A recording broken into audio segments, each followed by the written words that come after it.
$2.5 billion. That's insane. That's enough money for your great-great-great-great-great-grandkids to have, and even more generations to come. So over the last few days, if you guys aren't up to date in the gaming community, Microsoft purchased Mojang, or Minecraft, for $2.5 billion.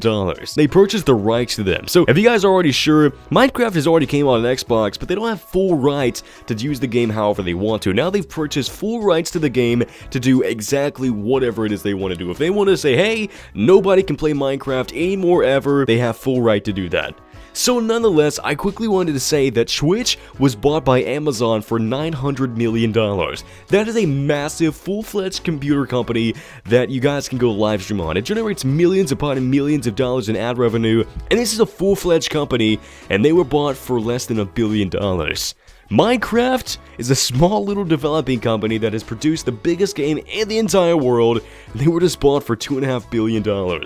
That's ridiculous. So nonetheless, if you guys don't know who made Minecraft originally, it was Notch. Now, currently working on Minecraft, Notch left a long time ago, but he's the man that created the block building game that changed the world as it stands today. It sounds crazy, a block building game that has came this far in sales records, that why would Microsoft purchase this? Plenty of people have already purchased the game, so I don't really see how it's going to increase sales, but like I said, they have full rights to use the game however they want to, so maybe we'll see some cool innovative futures from Microsoft in the near future, but nonetheless, let's dive into Notch's story. So after Microsoft broke the news that they had purchased Mojang for $2.5 billion, Notch completely left Mojang. He's not even a part of it anymore, and he actually posted on his website about why he left. A lot of people were actually very angry at him, but nonetheless, let's dive into the story. Once again, a link will be down below to the description if you guys are interested in reading it for yourself. But nonetheless, he says, I'm leaving Mojang. I don't see myself as a real game developer. I make games because it's fun, and because I love games and I love to program. But I don't make games with the intention of them becoming huge hits, and I don't want to change the world. Minecraft certainly became a huge hit, and people were telling me it changed games, but I never meant for it to do either. It's certainly flattering, and to gradually get the thrust in some kind of public spotlight, it's interesting. A relatively long time ago, I decided to step down from Minecraft development. Jen was the perfect person to take over leading it, and I wanted to try some new things. At first, I failed by trying to make something big again, but since I decided to stick to small prototypes and interesting challenges, I've had so much fun with work. I wasn't exactly sure how I fit into Mojang where people did actual work, but since people said I was important for the culture, I decided to stay. I was at home with a bad cold a couple of weeks ago when the internet exploded with hate against me over some kind of EULA situation that I had nothing at all to do with. I was confused. I didn't understand. I tweeted this in frustration, and later on I watched this and the Phil Fish video on YouTube and started to realize I didn't have the connection to my fans I thought I had. I became a symbol. I don't want to be a symbol, responsible for something so huge that I don't even understand myself, that I don't want to even work on anymore, that keeps coming back to me. I'm not an entrepreneur. I'm not a CEO. I'm just a nerdy computer programmer who likes to have opinions on Twitter.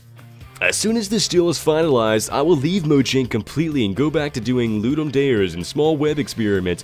If I ever accidentally make something that seems to gain traction, I'll simply leave it immediately. Considering the public image of me has already been a bit skewed, I don't expect to get away from these negative comments by doing this.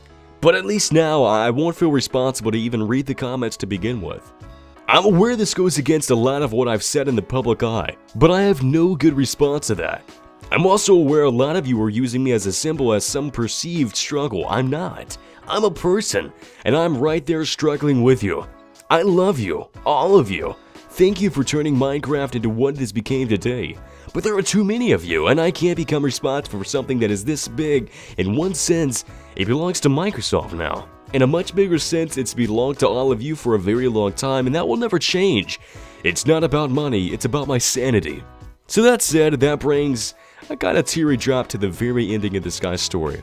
I've always been a huge fan of Notch, and I've always been a very loyal fan of Minecraft. I've had countless hours and good experiences with Minecraft, but to be honest with you guys, I'm very excited to see how development is going to be changing now that Microsoft has purchased them. But nonetheless, I just wanted to say that I'm all with this guy. For $2.5 billion, that's enough money to go buy whatever it is you want to buy every single day for the rest of your life and have your great-great-great-great-great-grandkids still have loads of money to even do anything they want with. So nonetheless, I respect Notch's opinion and his decision to do what he wants to do. I have nothing against him. If somebody offered me $2.5 billion, I'd probably faint right there on the floor. So nonetheless, hopefully this has changed your perspective on things, and like I said, if you guys want to read this, a link will be down below for you guys. But as always, this has been your host RealSykes, and I will talk to you guys later. Peace.